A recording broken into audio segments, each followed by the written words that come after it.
Welcome everyone. What is the significance of Rahu Kal or Rahu Kalam in day-to-day life? So there was an interesting discussion that some people were asking what is the significance of Rahu Kalam, and some guy gave an answer telling them that these are the days in every week it follows, and you'll anything you do at that time will not work out. It's very dangerous time to do. So typically they scared the people, and people then all were worried, like, oh my god, I thought I want to be a spiritual person, but now knowing these times I wish I never know it, because now I'll be scared of those times. The problem here is we wrongly understood the concept. Each and every time has certain advantage and certain disadvantages.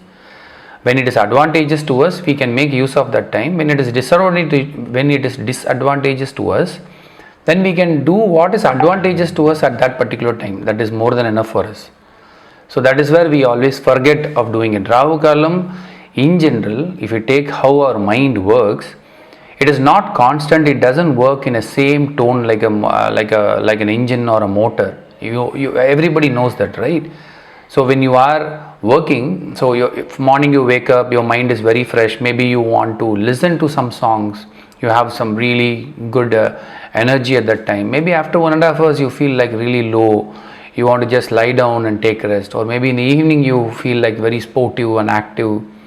It depends on the mind. So mind also has a cycle.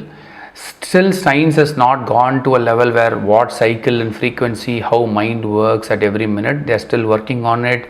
Some papers have been published, and it's a work in progress. Maybe more down the line we'll be understanding a lot more about how our brain works and mind or conscious works. But otherwise our ancestors have given us a lot of hints and tips and techniques here. So in a day, every day we know that certain planets influence us, and in that particular day, every hour, every 1.5 hours, each and every planet takes a role. So they become more active, and that reflects in our mind. So what happens within the Rahu Kalam time is, it is a stipulated standard timetable. You can do a Google and you will find out very easily. Everybody would have given a chart, and there is a lot of mnemonics available for you to memorize it. I would say don't waste time on this. There is a lot of app or Panchangam. Whenever you have it, you can.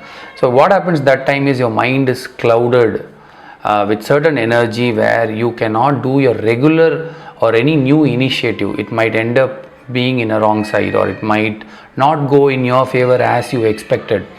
So the ideal way is you can avoid all those things. What I am trying to say here is, avoid all means not everything. Anything which is regular in your life, you go to office, you come back, you eat at that particular time. If it is a regular routine, if it is part of your daily routine, then you can do all those things during this time. This is what many people forget. You can do normal things, whatever you're checking WhatsApp or you're working in office, this and all can't be changed. What they have said is, if you are taking a new initiative, that initiative which is accountable for your better future, any actions you take at that particular time, that is any new initiatives, then you can avoid it, because there might be some hindrance or some kind of obstacles, or you might end up frustration. This I can tell you from my own experience. I have been doing it. So starting for a new journey, particularly, I have faced a lot of things when I start on a new journey or anything when traveling. I have faced those things. So it's better to avoid. Try to see if you can avoid. Okay, if you can't avoid, there are some remedies here. So some of the remedies I can tell you is, you can wear a crystal called as a Hansunite, and you can wear it, and that will enhance your aura at that time. It might protect you. Or you can chant any of the Ganapati Bija mantras, and you can start. If it's an unavoidable situation, you can do that. And apart from that, this particular time is not very bad as many people think. It is highly important time where you can engage in chanting. You can do a lot of tantric chantings for you. Anything related to herbal mixtures, if you are into profession of mixing a lot of herbs and preparing medicines, particularly related to Rahu planet, this is the favorable time you can do. In fact, there are certain pujas and spiritual practice done only at Rahu Kalam which has that energy. Those angels and the energy body spirits would come only at that time. So you can perform that. So don't take Rahu Kalam as a negative time.